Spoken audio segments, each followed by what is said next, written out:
sampaikan sebagai penyelenggara pemilu, di antaranya adalah waktu pelaksanaan penyerahan dukungan bakal calon perseorangan, baik calon gubernur, wakil gubernur, bakal calon, masih bakal calon gubernur dan wakil gubernur, bakal calon bupati dan wakil bupati, serta bakal calon wali kota dan wakil wali kota, membuat beberapa isu penting di antaranya tempat dan waktu penyerahan dukungan, kemudian syarat-syarat dukungan, ditambah dengan tata cara penyampaian syarat dukungan.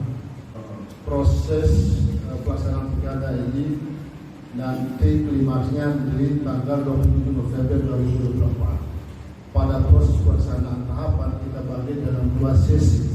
Yang pada sesi pertama adalah kita memulai dengan penyerahan syarat dukungan untuk pasangan bakal calon perseorangan, baik calon gubernur dan wakil gubernur, calon bupati dan wakil bupati.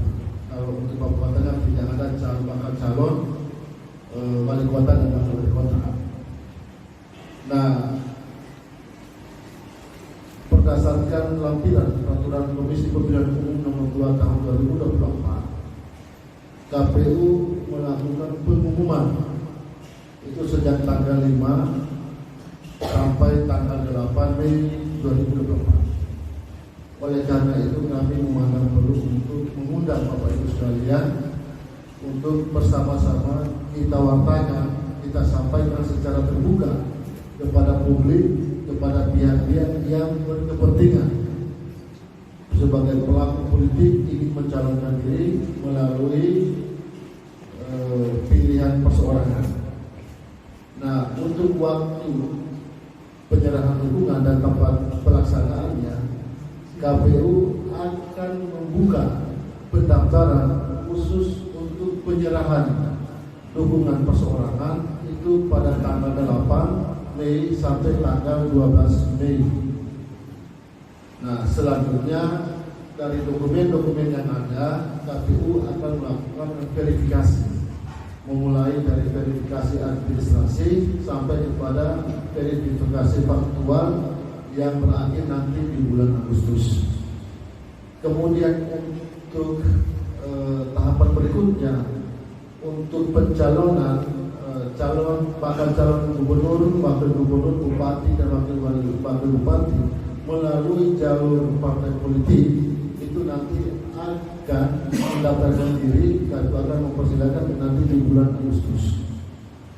Kemudian yang pasti tidak mengalami perubahan adalah waktu pemungutan suara untuk kepala daerah, calon gubernur dan wakil gubernur, bupati dan wakil bupati itu pada tanggal 27 November tahun 2024. Nah, yang pertama pada hari ini KPU ingin mengajak teman-teman media untuk membantu kita mempublikasikan, mengumumkan seluas-luasnya terhadap publik atau pihak-pihak yang berkepentingan untuk mempersiapkan diri untuk menyerahkan dukungan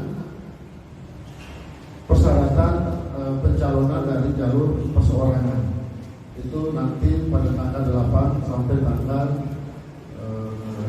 12 Mei 2024. Adapun syarat-syarat dukungan seperti disampaikan bagi provinsi yang memiliki jumlah penduduk DPT di kisaran 1 sampai 2 juta itu persentase suaranya ada 10% dari jumlah DPT kita yang ada. Nah, DPT kita 1 juta sekitar 200 ya. Sehingga 10% dari situ sehingga jadinya di 100.000 yang tersebar dari 8 kabupaten kota. Begitu juga 8 kabupaten kota itu sesuai persentase yang kita hitung itu masing-masing dari 8 kabupaten kota juga memiliki dukungan 10% dari jumlah DPT yang ada. Nah, khusus untuk calon perseorangan yang berstatus sebagai ASN, TNI Polri atau penyelenggara pemilu wajib, khusus untuk ASN, wajib menyampaikan surat pengunduran diri kepada pimpinan atau yang berurusan dengan kepegawaian ya.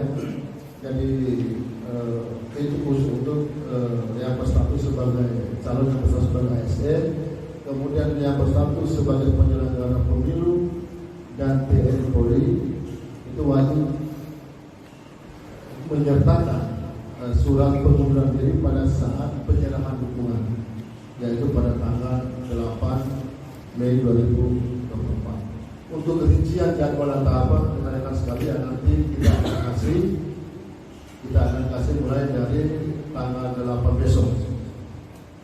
Untuk kita akan kasih ke teman-teman untuk sampai kepada pencoblosan. Tetapi ini kita khususkan dulu untuk calon perseorangan ya. Para bakal calon, saya minta maaf nanti pakai bakal calon ya, karena ini masih proses penyerahan dukungan. Jadi syarat calon bukan calon, tetapi masih berstatus sebagai bakal calon, gubernur, wakil gubernur, bupati dan wakil bupati. Kemudian berikut tata cara penyerahan dukungan itu masing-masing bakal calon itu melalui sistem informasi pencalonan. Semua dokumen itu di-upload ke dalam Silon. Nah, nanti fisiknya diserahkan secara boleh di kantor pada tanggal 8 sampai 12 dan KPU akan melakukan verifikasi administrasi juga berbasis Silon. Nah, kita berharap informasi ini bisa menyebar seluas-luasnya sehingga para pihak yang berkepentingan bisa menggunakan informasi ini untuk memenuhi kepentingan politik mereka. Itu yang saya pada kesempatan ini yang bisa saya sampaikan. Kemudian ada persyaratan-persyaratan lain itu semacam surat pernyataan.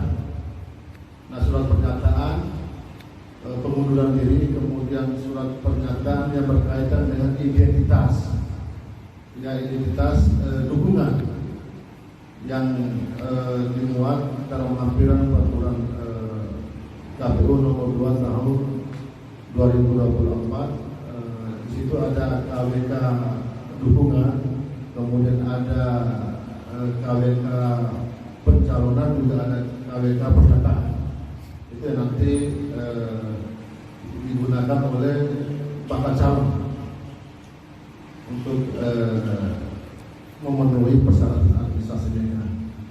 KPU Provinsi Papua Tengah juga membentuk helpdesk yang kemudian bertugas untuk menerima koordinasi dan seluruh upaya yang dibutuhkan oleh berbagai pihak yang berkaitan dengan pencalonan.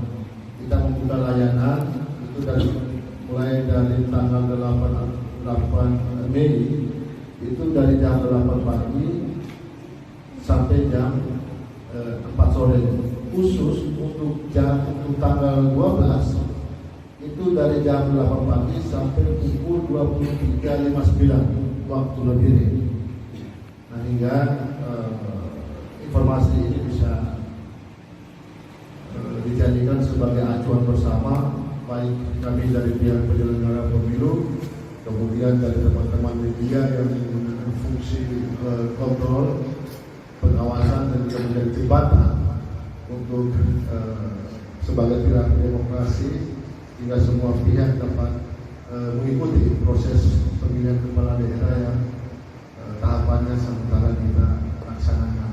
Memang KPU juga sementara menunggu petunjuk pelaksanaan teknis dan juga PKPU terbaru. Tapi kita masih menggunakan PKPU nomor 2 tahun 2024 sebagai rujukan yang ke depan. Ada beberapa hal yang perlu diperbaiki atau ada hal-hal yang perlu disesuaikan dengan peraturan KPU yang baru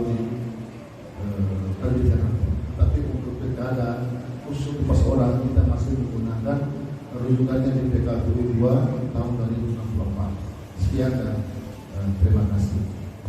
Nanti lebih lengkap jadwalnya nanti kita share ke Bapak Ibu ya, karena panjang ceritanya.